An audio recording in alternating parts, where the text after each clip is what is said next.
और इसी कड़ी में अब जुड़ रहे हैं सौरभ पांडे, जो डायरेक्टर हैं एसपीएस इक्विटी एलएलपी के।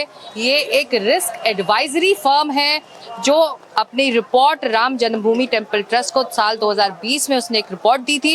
ये रिपोर्ट कॉन्फिडेंशियल थी और इसमें एक स्टडी की गई थी जिसमें इंटरनल कंट्रोल के बारे में जानकारी ट्रस्ट को सौंपी गई थी। सौरभ हमारे साथ लाइव हैं। सौरभ, पहले तो ये बताइए कि 2020 की ये रिपोर्ट है, इस रिपोर्ट में क्या क्या जानकारियां सामने आई थी जो आपने ट्रस्ट को सौंपी थी? जी बहुत बहुत धन्यवाद। 2020 में मैंने ट्रस्ट के एक पर्सनल कॉल पे एक स्टडी करके दिया था। जैसे कि हम लोग रिस्क एडवाइजर हैं, इंटरनल कंट्रोल और इंटरनल ऑडिट करना ये हम लोग का काम है।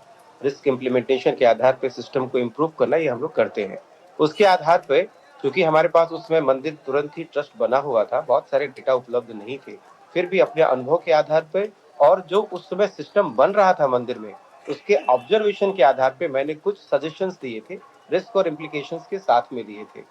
मुझे पूरा विश्वास है कि न्यास ने उसको इम्प्लीमेंट भी किया था। मुझे विश्वास इसलिए है क्योंकि उसके बाद इंटरनल ऑडिटर भी रखे गए, मेरी रिपोर्ट को सबको सर्कुलेट भी किया गया और सबको बताया गया। इसमें जो जो सुझाव दिए गए हैं, वो सुझाव जो अलग अलग लेवल पे कैश और फंड का मूवमेंट है, अलग अलग लेवल पे जो सिक्योरिटी मैनेजमेंट के लेवल्स है, हायरार्की लेवल को लेकर के हैं, उसमें अकाउंटिंग एंट्रीज को लेकर के हैं, उसमें जो आईटी कंट्रोल के मेजर्स बताए थे हमने, जो आईटी कंट्रोल और उसके बैकअप के लिए जो सीसीटीवी की ज्यादातर बात जिसके आधार पे एसआईटी रिपोर्ट्स भी आगे बढ़ रही है, उसका बैकअप कैसे लिया जाए, उसके कितने लेयर्स हों, फंड के अप्रूवल के लिए कितने लेयर्स होने चाहिए, ट्रांजैक्शन की एंट्री के अप्रूवल के लिए कितने लेवल्स होने चाहिए, सेकंड ऑथराइजेशन, थर्ड ऑथराइजेशन क्या क्या होना चाहिए, वो सब डिटेल में उस रिपोर्ट में, उस 5-6 पेज की रिपोर्ट में, जो कि बेहद कॉन्फिडेंशियल है, जिसका डिस्क्लोज मैं नहीं कर सकता। मैं उसके बारे में चर्चा इसलिए करना चाहता हूँ कि एक ऑडिटर, इंटरनल ऑडिटर और कॉन्करेंट ऑडिटर जब किसी सिस्टम में होता है व्यवस्थित तरीके से,